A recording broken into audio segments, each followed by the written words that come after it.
bisa menilai latihannya seseorang itu, karena guru pelatih pasti punya ukuran. Asalkan dia pelatih yang benar, dia pasti punya ukuran, kan gitu. Kan misalnya atlet sepak bola, kan ada yang pelatihnya ekstrim banget, ekstrim banget gitu. Nggak boleh ini, nggak boleh ini, nggak boleh ini, segala macam. Bahkan kalau di sepak bola itu setiap mau tanding itu, semua itu di Eropa itu semua setiap mau tanding, seminggu sebelum tanding itu para pemain tidak boleh hubungan seksual dulu itu sama perempuan, itu nggak boleh itu. Seminggu itu nggak boleh, sampai nanti habis pertandingan baru boleh gitu. Itu kan termasuk pelatihan sih gitu. Lihat tuh, semua pelatih pasti punya metodenya. Ada yang ekstrim, ada yang biasa-biasa saja gitu. Ada guru yang ngajarin tiap malam selama seminggu, mulai dari jam 12 sampai subuh, kumkum berendam di air, cuma sampai kepala sampai ini doang nih, sampai leher. Itu dari jam 12 malam sampai subuh itu. Ada yang begitu itu. Itu bukan apa-apa itu untuk tujuan utamanya adalah untuk kohrin nafsi wariyadotun nafsi, ngalahin nafsu dan melatih nafsu gitu. Kita aja mungkin yang kemudian bilang gitu-gitu amat sih ngajarinnya, ya gitu-gitu amat karena kita ini nggak sanggup ini kayak dilatih kayak gitu. Padahal kalau kita ini pengen benar-benar latihan melawan nafsu, kayak apa coba? Nafsu kita ini udah kayak menguasai diri kita ini. Tapi kalau kemudian diajarin untuk melawan nafsu, kan kita udah banget. Nafsu kita kan pengennya habis sholat kabur kan. Habis sholat dulu sebentar langsung lari. Tapi kan diajarin sama guru, jangan lari dulu, duduk dulu, zikir dulu sekian kali, gitu kan? Tapi kan nafsunya kan berontak terus. Nah kalau kemudian dia tidak melatih terus nafsunya, ya nggak suka dia sama zikir, nggak suka dia. Nanti dia nggak suka karena nggak dilatih, kagak dipaksa nafsunya. Tapi kalau nafsunya itu dipaksa dan dilatih, maka nanti dia setelah habis sholat nggak enak kalau nggak zikir, duduk merasa nikmat, duduk. Itu berarti nafsunya sudah dilatih, sudah ditumbuhkan, gitu. Jadi, nah makanya semua a'immatut thoriq pasti punya metodenya. Bagaimana cara mengalahkan nafsu dan melatih nafsu kepada murid. Dan itu macam-macam itu. Macam-macam. Syekh Bahaudin An-Naksabandi sebelum diajarin sama gurunya Syekh Amir Kulali, sama saya sama gurunya malah setahun bahkan 2 tahun. Kamu sebelum belajar sama saya, kamu harus keliling tuh, cari anjing yang sakit, obatin, dipelihara, dirawat. Karena kan kalau di sana kan Hanafi itu kan boleh, nah, anjing itu boleh gitu. Hanafi itu anjing boleh dipelihara gitu. Nah, katanya kamu selama setahun 2 tahun ini ketemu anjing, rawat, kalau dia sakit rawat, kemudian sembuhin. Nanti terus selama setahun 2 tahun begitu terus. Baru kemudian diajarin sama gurunya. Gitu. Itu kan riadoh juga namanya itu. Kalau di Indonesia kan riadoh yang rasanya rada berat itu kan riadohnya Sunan Kalijaga sama Sunan Bonang lah gitu kan. Sunan Kalijaga kan diriadohin dulu, mau jadi murid. Saya pengen jadi murid kamu, Sunan Bonang. Duduk dulu di sini. Duduknya itu kan sehari 2 hari itu. Makanya kemudian disebut dengan Sunan Kalijaga. Itu kan latihan, namanya latihan. Dan orang tidak bisa jadi mahir, orang tidak bisa jadi ahli kalau nggak banyak latihan. Nggak ada itu orang yang ahli, atlet ahli, gitu ya, atlet terkemuka, atlet ternama, tapi latihannya biasa-biasa, nggak ada itu. Tidak ada, ketemu di seluruh dunia nggak ada itu, nggak ada. Ketat mereka itu semua. Jam sekian harus larinya harus sekian kilometer. Setelah itu makannya harus begini. Itu kan namanya melatih nafsu gitu. Nah kita karena nggak ada yang ngelatih kayak begitu, artinya kita mah yang enak-enak aja kan dilatihnya kan. Ya pokoknya itu aja untuk kita udah berat banget itu. Coba kalau sama pengersa dikuatin lagi, udah kabur gitu kan. Ini dia orang dikasih Allahu latifun bi ibadi yarzuqu may yasha 38 aja udah kabur-kaburan gitu. Mau tambah lagi nih Allah latifun, padahal itu rezeki latihan itu kan, latihan kan sebenarnya gitu. Ya. Nah, jadi intinya kayak begitu. Biqahriha wa riyadatiha wa mukhalafati hawaha dan menyalahi keinginan nafsu, wa qat'i ma'lufatiha, dan memotong kebiasaan nafsu, wa sahwatiha, dan sahwatnya, hasratnya nafsu. Semua itu pasti begitu tuh. Caranya macam-macam itu.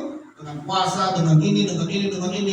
Dulu saya suruh puasa seminggu, itu seminggu nggak boleh kena makanan yang bernyawa itu. Bahkan yang ada rasanya juga nggak boleh. Jadi nasi itu harus diperes aja itu.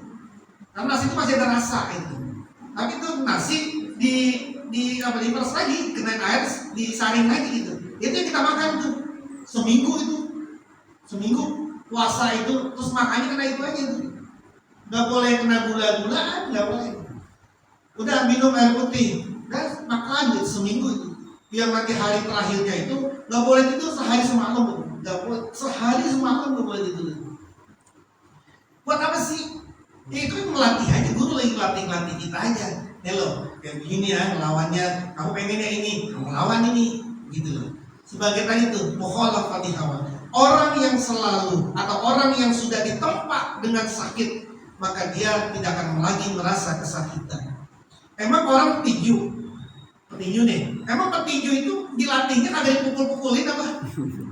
Kalau dia nggak pernah dilatih dipukulin, ya nggak bakalan jadi petinju dia. Dia jadi petinju yang mahir itu latihannya dia dipukulin dia, mukanya dipukulin. Makanya kemudian ketika dia dipukul sama musuhnya, dia sudah biasa, sudah terbiasa dia. Pemain bola memang tidak diajarkan cara jatuhnya pemain bola itu. Kalau cara jatuhnya pemain bola nggak diajarkan, maka ketika nanti beneran pas main bola jatuhnya langsung patah kakinya itu. Maka semua sistem, misalnya semua latihan sepak bola pasti ada latihan bagaimana cara jatuh. Berarti kan dia harus jatuh dulu sih, jatuh lagi, jalan, lari, dijatuhin lagi. Ketika dia jatuh terus, dan diajarin nih loh cara jatuhnya begini. Nanti kalau jatuh tangannya harus begini, kakinya harus begini, posisinya harus begini, biar nanti kagak patah, biar kagak begini.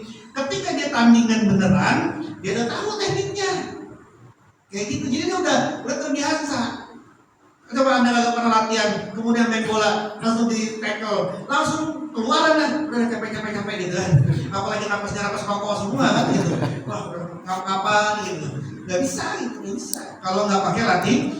Wa amaruha bil hazari, dan semua ulama-ulama, para pelatih itu, para ulama-ulama pasti memerintahkan kepada muridnya bil hazri minha, dengan tadi hati-hati, merasa waspada dari nafsu, wa min makriha, dan dari tipu daya nafsu, wa alzamuha, dan mereka mewajibkan bimuhasabatiha, untuk selalu muhasabah, menghitung diri terhadap nafsunya. Itu yang disebut dengan muraqabah, yang dulu pernah kita bahas. Ada muraqabah itu kan tekniknya, salah satunya adalah nanti zuhur sampai asar. Nanti ketika zuhur, muraqabahnya adalah dari subuh sampai zuhur kita muraqabah. Dari zuhur gua ngapain aja ya? Oh tidur, habis subuh tidur, bangun jam 8, habis itu ngapain lagi ya? Terus ngapain ini dosa apa enggak ini ya? Yang gua lakuin ini ada manfaatnya apa enggak? Sesuatu yang manfaat atau tidak manfaat. Yang kedua, ini dosa atau tidak dosa. Terus kemudian diukur tuh semua tuh. Oh ternyata dari subuh sampai zuhur itu tidak manfaatnya, perbuatan yang tidak manfaat itu 80%. Perbuatan dosanya 70%. Maka kemudian nanti ketika dia zuhur ke asar, dia harus berubah itu, harus diperbaiki itu. Nanti asar, nanti muraqabah lagi. Saya tadi zuhur sampai ke asar gimana nih? Oh, zuhur sampai asar saya terus zikir, kopi saya nggak lepas, saya berbuat ini, ada orang saya tolongin. Cuma buat orang dalam hati doang nih, nggak apa-apa kayak begitu. Tadi ada orang minta tolong, saya tolongin. Oh, saya berbuat ini, saya buat. Terus saya kagak ada bohong sama sekali nih. Terus, beneran nih kita 90%. Nanti maghrib, asar ke maghrib begitu lagi. Itu namanya muhasabah itu. Yang kata Nabi, hasibu anfusakum qabla an tuhasabu. Kamu hitung-hitung dulu dirimu sebelum kamu nanti dihitung sama Allah. Kan kita hitung sih seharian ini, atau yang sehari kejauhan lah, dari dari maghrib ke isya, dari asar ke maghrib, ngapain aja kita hisap? Sebelum nanti kita dihisap sama Allah kayak begitu. Kamu kita nggak dihisap kan? Apa ada 1 menit pun, 1 detik pun yang itu tidak dihisap sama Allah? Apa ada? Kan nggak mungkin. Tidak ada itu, karena kita yakin semua Ahlussunnah wal Jamaah menyatakan secara akidah bahwa tidak ada 1 detik pun, bahkan bukan 1 detik, seperdetik pun yang itu tidak dihisap sama Allah. Tidak ada itu, tidak ada. Semuanya pasti akan dihisap sama Allah. Tidak ada tidak dihisap sama Allah. Bagaimana cara ngitungnya Allah? Ya pakai teknologi Allah, pakai teknologi langit. Jangan disamain sama teknologi dunia. Kalau teknologi dunia, Anda bingung nanti kok bagaimana cara ngisap semiliaran orang begini? Bingung. Ini kan teknologi langit ini. Sekarang malah gampang gitu. Gampang banget sekarang kita membayanginnya. Misalnya chatting gitu kan. Coba chatting. Meskipun udah dihapus, apa masih bisa dibuka semua? Ditranskrip semua bisa nggak? Meskipun udah dihapus chatting kita. Kan bisa banget itu. Udah ada kok, mereka punya alatnya. Meskipun Anda udah hapus 1 tahun yang lalu, 2 tahun yang lalu udah dihapus, itu bisa lagi dibuka itu. Itu baru teknologi dunia itu. Semua manusia, Anda habis dari mana kemana, asalkan Google-nya itu aktif, GPS-nya ketahuan itu. Anda harus mampir ke restoran mana, Anda harus mampir ke tempat mana, ke wilayah mana, ada semua itu di sini tuh. Itu baru teknologi manusia itu.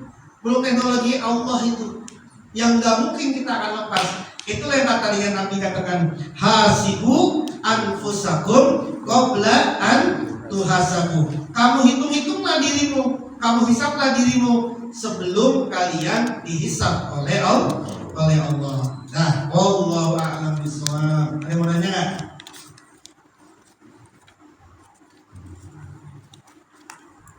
Enggak.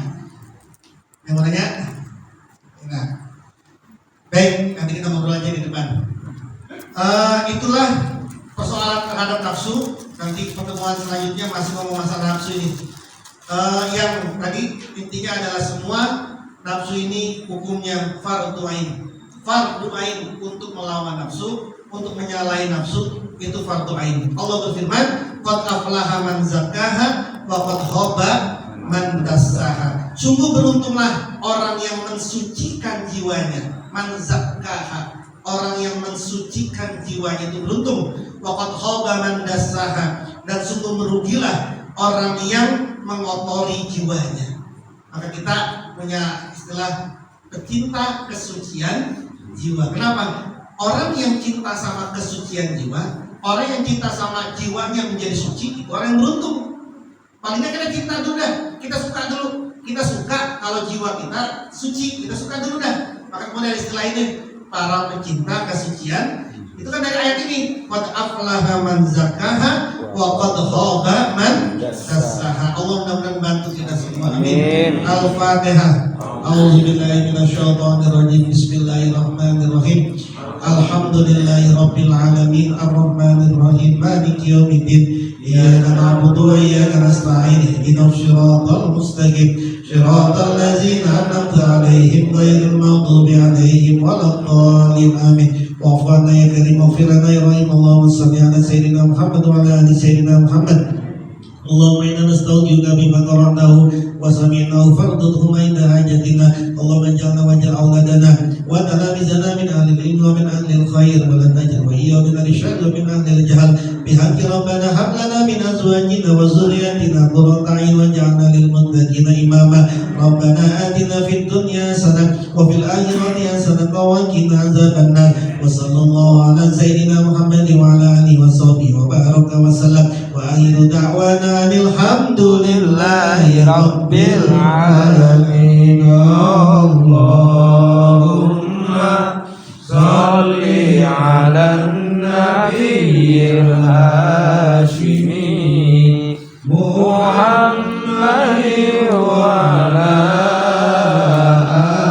alihi wa sallim taslima. Allahumma salli ala nabiyyil hashimi Muhammad وعلى آله وسلم تسليما اللهم صل على النبي الهاشمي محمد وعلى